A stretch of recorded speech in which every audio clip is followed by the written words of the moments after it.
Good morning friends. आज मैं आप लोगों को यहाँ पर फ्रेम सेट टैग के बारे में बताऊंगी। इस लेक्चर में हम देखेंगे कि हम किस तरीके से अपने वेब पेज को फ्रेम सेट टैग का यूज़ करके डिवाइड कर सकते हैं। आज हम यहाँ पर सीखेंगे कि हम किस तरीके से फ्रेम सेट टैग का यूज़ करके अपने वेब पेज को वर्टिकल फ्रेम में डिवाइड करते हैं। फ्रेम सेट टैग को हम लोगों ने प्रीवियस लेक्चर में पढ़ा था, जिसके बारे में मैंने आप लोग को वहाँ पर बताया था कि किस तरीके से हम अपने वेब पेजेस में फ्रेम क्रिएट करते हैं। और हम फ्रेम इसीलिए क्रिएट करते हैं ताकि हम अपने वेब पेज को डिफरेंट सेक्शन में डिवाइड कर सकें। उस लेक्चर में मैंने आप लोगों को ये बताया था कि हम जब फ्रेम सेट टैग का यूज़ करते हैं तो उसको कैसे यूज़ करना है, किस तरीके से यूज़ करना है। और हमने देखा था कि हम किस तरीके से हॉरिजॉन्टल फ्रेम क्रिएट कर रहे थे अपने वेब पेजेस के लिए। अपने वेब पेजेस को हम हॉरिजॉन्टल सेक्शन में, हॉरिजॉन्टल पार्ट में डिवाइड कर रहे थे, जिसके लिए मैंने आप लोगों को फ्रेम सेट का एट्रीब्यूट के बारे में बताया था। और हम लोगों ने देखा था कि हम किस तरीके से फ्रेम सेट में कॉल रोज एट्रीब्यूट का यूज़ करके हॉरिजॉन्टल फ्रेम क्रिएट करते हैं। जब भी हमें हॉरिजॉन्टल फ्रेम क्रिएट करना है तब हम अपने फ्रेम सेट टैग का ध्यान दीजिएगा। जब भी हमें अपने वेब पेजेस को रो फॉर्म में या रो पैटर्न में अगर हमें डिवाइड करना है तब हम रोज एट्रीब्यूट का यूज़ करेंगे फ्रेम सेट टैग का। आज मैं इस लेक्चर में आप लोगों को ये बताऊंगी कि हम किस तरीके से वर्टिकल फ्रेम क्रिएट कर सकते हैं अपने वेब पेजेस में। तो जब हमें अपने वेब पेजेस में वर्टिकल फ्रेम क्रिएट करना होता है तब हमें वर्टिकल फ्रेम के लिए जो हमारा फ्रेम सेट टैग है उसका कॉल्स वैल्यू हमें यूज़ करना होता है। मतलब हम अपने वेब पेजेस को कॉलम फॉर्म में डिवाइड कर रहे हैं, कॉलम पैटर्न में डिवाइड कर रहे हैं। मैंने आप लोगों को प्रीवियसली बताया भी था कि जब हम फ्रेम क्रिएट करते हैं तो जिस तरीके से हम HTML का टेबल क्रिएट करते हैं तो उसमें हमें रोज और कॉलम वैल्यूज़ देनी होती है, उसी तरीके से यहाँ पर भी जब हमें हॉरिजॉन्टल फ्रेम क्रिएट करना होता है तब हमें फ्रेम सेट टैग का रोज एट्रीब्यूट यूज़ करना होता है। और जब हमें वर्टिकल फ्रेम क्रिएट करना होता है तब हमें अपने फ्रेम सेट टैग का कॉल्स एट्रीब्यूट यूज़ करना होता है। तो देखते हैं कि किस तरीके से हम अपने HTML कोड के थ्रू अपने वेब पेज को डिफरेंट सेक्शन में, डिफरेंट फ्रेम में डिवाइड करते हैं। हम फ्रेम इसीलिए क्रिएट करते हैं ताकि हम अपने एक वेब पेजेस को डिफरेंट सेक्शन में डिवाइड करके उसमें डिफरेंट HTML एलिमेंट को, HTML कंटेंट को शो कर सकें। तो यहाँ पर मैंने एक कोड लिखा है जिसके थ्रू हम 3 वर्टिकल फ्रेम अपने वेब पेज में क्रिएट करेंगे। तो सबसे पहले हम स्टार्ट करते हैं अपना HTML का ओपनिंग टैग, देन उसके बाद हमारा हेड टैग। हम अपने HTML डॉक्यूमेंट को, अपने वेब पेज को एक हेड प्रोवाइड कर रहे हैं, उसे हेडिंग दे रहे हैं। हेडिंग टैग के अंदर हमने टाइटल टैग यूज़ किया है। उस टाइटल टैग को का नाम हमने दिया है, अपने वेब पेज का नाम दिया है frame tag. Then title tag की क्लोजिंग है। उसके बाद हमारा जो हेड टैग है वो क्लोज हुआ है। और उसके बाद हमने अपना फ्रेम सेट टैग जो है वो ओपन किया है। तो फ्रेम सेट टैग को हमने बॉडी की जगह पर, हमने अभी तक प्रीवियसली देखा था कि जब हम अपना HTML कंटेंट शो करते हैं तो हमारा जो मेजर पोर्शन होता है वो होता है हमारा बॉडी टैग। हमारे जो HTML कंटेंट को जो शो करता है वेब पेज में वो होता है हमारा बॉडी टैग। लेकिन हम यहाँ पर बॉडी टैग नहीं यूज़ कर रहे हैं, हम यहाँ पर फ्रेम सेट टैग यूज़ कर रहे हैं। इसलिए कर रहे हैं क्योंकि हमें पहले अपने वेब पेज को 3 अलग सेक्शन में, या जितने भी सेक्शन में आप डिवाइड करना चाहते हैं उतने सेक्शन में डिवाइड करिए और उसके थ्रू आप उस HTML कंटेंट को फिर उन फ्रेम्स में, उन सेक्शंस में दिखाते हैं। तो आपको यहाँ पर बॉडी क्रिएट करने की ज़रूरत नहीं होगी, इसलिए नहीं होंगी क्योंकि आपने सेक्शन डिवाइड किया है और हर सेक्शन में कोई ना कोई डॉक्यूमेंट को लिंक किया है, अपने HTML डॉक्यूमेंट को या किसी वेब पेजेस को आपने लिंक किया है, और वो वेब पेज और वो HTML पेज जो है पहले से ही वो इंफॉर्मेशन, वो मेजर इंफॉर्मेशन कंटेन करता है, और हम यहाँ पर उस इंफॉर्मेशन को सिर्फ फ्रेम सेट टैग की मदद से डिफरेंट पार्ट में एक ही वेब पेज में डिफरेंट फ्रेम में एक ही वेब पेज में शो करते हैं। तो जब हम फ्रेम सेट टैग ओपन कर रहे हैं और हमें वर्टिकल फ्रेम क्रिएट करना है, तो मैंने जैसे आप लोगों को बताया कि जब हमें वर्टिकल फ्रेम क्रिएट करना होता है तब हमें कॉल्स एट्रीब्यूट का यूज़ करना होता है। तो फ्रेम सेट टैग ओपन करने के जस्ट बाद हम कॉल एट्रीब्यूट यूज़ करेंगे और हम उस एट्रीब्यूट को उसकी वैल्यू देंगे। तो मैंने आप लोगों को प्रीवियस लेक्चर में बताया था कि जब हम अपने फ्रेम को क्रिएट करने के लिए जब हम वैल्यू देते हैं तो हम उसे परसेंटेज में देते हैं। तो यहाँ पर मैंने 3 वर्टिकल फ्रेम क्रिएट किए हैं। पहला सेक्शन जो पहला वर्ड फ्रेम है वो जैसा कि मैंने आपको बताया था कि जो हमारा वेब पेज होता है हम उसे 100% रिजोल्यूशन 100% उसकी जो विड्थ है वो लेकर चलते हैं कि वो हमारा 100% विड्थ है। उस 100% विड्थ को हम अलग अलग पार्ट में जो भी परसेंटेज एरिया या जो भी सेक्शन हम क्रिएट करना चाहते हैं, जिस हिसाब से करना चाहते हैं उस हिसाब से हम देते हैं। तो यहाँ पर हमने पहला जो फ्रेम क्रिएट किया है वो है हमारा 25% का, जो दूसरा फ्रेम है वो है हमारा 50% का, और जो तीसरा फ्रेम है वो है हमारा अगेन 25% का। तो इस तरीके से हमने अपने तीनों फ्रेम को 100% विड्थ के अकॉर्डिंगली डिवाइड कर लिया है। ये यूज़र पर डिपेंड करता है कि वो परसेंटेज रेट किस हिसाब से लेगा। ज़रूरी नहीं है कि आपको यहाँ पे 25 ही लिखना है, 50 ही लिखना है। ये यूज़र पर डिपेंड करता है कि वो किस फ्रेम को कितना परसेंटेज वैल्यू देगा।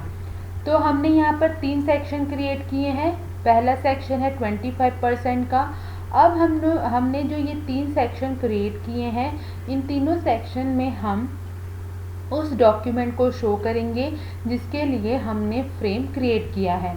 तो मैंने आप लोगों को बताया था कि जब हम फ्रेम सेट टैग का यूज़ करते हैं तो फ्रेम सेट टैग के साथ हम फ्रेम टैग का भी यूज़ करते हैं। इसलिए करते हैं क्योंकि फ्रेम टैग के थ्रू हम उस HTML कंटेंट को या उस HTML डॉक्यूमेंट को जिसे हमें उस सेक्शन में शो करना है उसे डिस्प्ले करवा पाते हैं। फ्रेम टैग के ही मदद से हम अपने उस कंटेंट को यहाँ पर शो कर पाते हैं, और हमेशा जो फ्रेम टैग है वो फ्रेम सेट टैग के इनर टैग के रूप में काम करता है।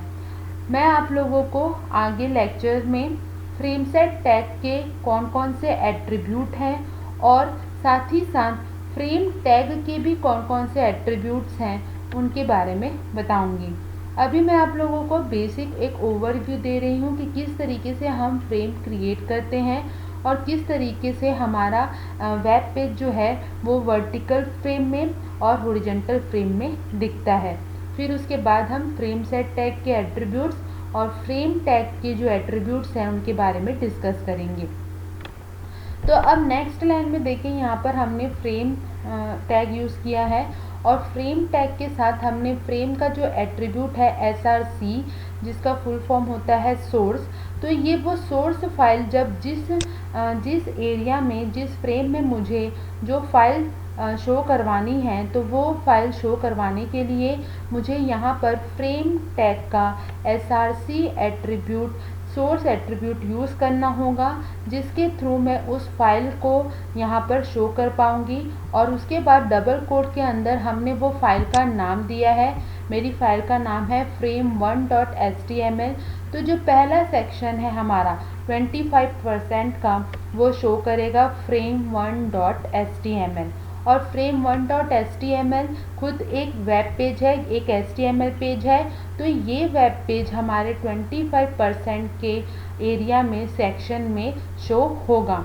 और src जो कि हमारा सोर्स पाथ कंटेंट करता है, हम यहाँ पर डबल कोट के अंदर हमारी उस फाइल का लोकेशन पाथ देंगे, हमारी उस फाइल का एड्रेस देंगे जिसे हमें शो करवाना है। अगर आपकी फाइल सेम जगह पर है जहाँ पर आप अपना HTML कोड सेव करके रख रहे हैं, अगर आपकी फाइल उस सेम फोल्डर में है जहाँ पर आपने अपने HTML कोड को सेव करके रखा है, तब आपको फाइल लोकेशन पूरी देने की ज़रूरत नहीं होती है। आप सिर्फ उस फाइल का नाम दे सकते हैं जैसा कि यहाँ पर डिस्प्ले हो रहा है। लेकिन अगर आपकी फाइल किसी दूसरे डिस्क में है तो आपको उस पूरे फाइल का जो एड्रेस है, जो उसका सोर्स एड्रेस है, जो उसका पाथ एड्रेस है, वो आपको यहाँ पर देना होगा। इसी तरीके से दूसरे फ्रेम में हमने दूसरे फ्रेम के थ्रू हमने दूसरे पेज को क्या किया है, डिस्प्ले करवाया है। और दूसरा फ्रेम है हमारा 50% का, और तीसरा फ्रेम अगेन जो कि 25% का है, उसमें हमने फिर से फ्रेम टैग का यूज़ करके उसको सोर्स फाइल दी है और उसके थ्रू हमारा frame3.html शो हो रहा है। तो फ्रेम सेट के अंदर जब हमें इंडिविजुअली सेपरेटेड फ्रेम को शो करना होता है, तब हम फ्रेम सेट के इनर टैग के रूप में फ्रेम को यूज़ करते हैं, फ्रेम टैग को यूज़ करते हैं, जो कि इंडिविजुअली फ्रेम को डिनोट करता है। जैसे कि यहाँ पर हमने पहले फ्रेम सेट टैग का यूज़ करके सेक्शन डिवाइड किया, और इन सारे सेक्शन में कौन से फाइल को, कौन से डॉक्यूमेंट को शो करना है, उसे हम फ्रेम सेट टैग उसे हम फ्रेम टैग के थ्रू डिस्प्ले करवाते हैं, जिस तरीके से मैंने आपको अभी बताया। उसके बाद हम फ्रेम सेट टैग को क्लोज कर देंगे और देन हम HTML टैग को क्लोज करेंगे। जब हम इस कोड को रन करेंगे तो जो हमारा वेब पेज है वो हमें कुछ इस तरीके से दिखाई देगा। ये वो 25% 25% का पहला फ्रेम है, और इस फ्रेम में हमने frame1.html को लिंक किया था, सोर्स दिया था, सोर्स एड्रेस उसका दिया था। तो हमारा frame1.html यहाँ पर शो हो रहा है, और उस frame1.html के अंदर कंटेंट लिखा हुआ है दिस इज़ फर्स्ट फ्रेम। तो ये फाइल आपकी पहले से बनी होनी चाहिए, ये यहाँ ज़रूर रखिए। चाहे आप वर्टिकल फ्रेम बना रहे हैं, चाहे आप हॉरिजॉन्टल फ्रेम बना रहे हैं, तो आप जिस भी फाइल को यहाँ पर शो कर रहे हैं वो फाइल आपकी मौजूद होनी चाहिए, तभी वो फ्रेम उसे शो कर पाएगा। अदरवाइज़ वहाँ पर आपका कोई भी कंटेंट डिस्प्ले नहीं होगा। और आप normal HTML file without frame HTML file create कर सकते हैं। मैंने आप लोगों को बताया भी है कि किस तरीके से HTML कोड लिखना है, किस तरीके से HTML फाइल को क्रिएट करना है। फिर सेकेंड एरिया जो कि हमारा 50% का है, तो 50% एरिया में हमने frame2.html को लिंक किया था। तो frame2.html जो कि हमारा सेकेंड फ्रेम है, उसमें हमारा जो सेकेंड डॉक्यूमेंट है frame2.html वो दिखाई दे रहा है। और उसी तरीके से थर्ड फ्रेम जो कि थर्ड सेक्शन है हमारे वेब पेज का, जिसमें हमारा third web page frame3.html show हो रहा है। तो जब आप इस फाइल को क्रिएट करेंगे तो जैसा कि मैंने आपको बताया कि अगर आप किसी एक डिस्क में अपने HTML कोड का कलेक्शन कर रहे हैं और आपने अपनी इस फाइल को भी वहीं पर सेव किया है और उसी लोकेशन से अगर आप रन कर रहे हैं, तो आपको सिर्फ और सिर्फ उस HTML फाइल का नाम देने की ज़रूरत है। लेकिन अगर आपने कोई भी फाइल को किसी दूसरे डिस्क में, किसी दूसरी जगह पर, किसी दूसरे स्टोरेज स्पेस पर, एरिया पर रखा है, तब आपको उस पूरे स्टोरेज एरिया का जो पाथ एड्रेस होता है उसे यहाँ पर आपको शो करना होगा। तो इस तरीके से हम अपने वेब पेजेस को वर्टिकल फॉर्म में डिवाइड कर सकते हैं और उन वर्टिकल फॉर्म्स में हम अपने जो HTML कंटेंट हैं उन्हें शो कर सकते हैं। यहाँ पर एग्जाम्पल देने के लिए मैंने सिंपल सा ही पेज क्रिएट किया था, लेकिन अगर आप ध्यान देंगे तो हम एक ही वेब पेज में अगर हमारे पास यहाँ पर डिफरेंट कंटेंट हो तो हम एक ही वेब पेज के थ्रू 3 अलग अलग डिफरेंट कंटेंट को देख सकते हैं। और ये भी ध्यान देने वाली बात है कि ये ज़रूरी नहीं है कि आप हमेशा 3 वर्टिकल फ्रेम ही बनाएं। ये आपके ऊपर डिपेंड करता है कि आपको अपने वेब पेज को कितने सेक्शन में डिवाइड करना है और कौन से परसेंटेज वैल्यू के साथ डिवाइड करना है। तो आप लोग इसका स्क्रीनशॉट ले लीजिए।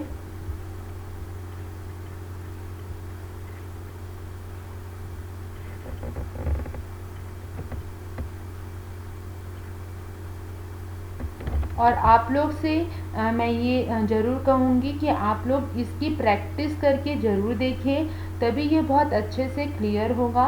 और अगर आपको कोई भी प्रॉब्लम या कोई भी क्वेरी होती है तो आप मुझसे कमेंट करके पूछ सकते हैं। Okay, thank you friends.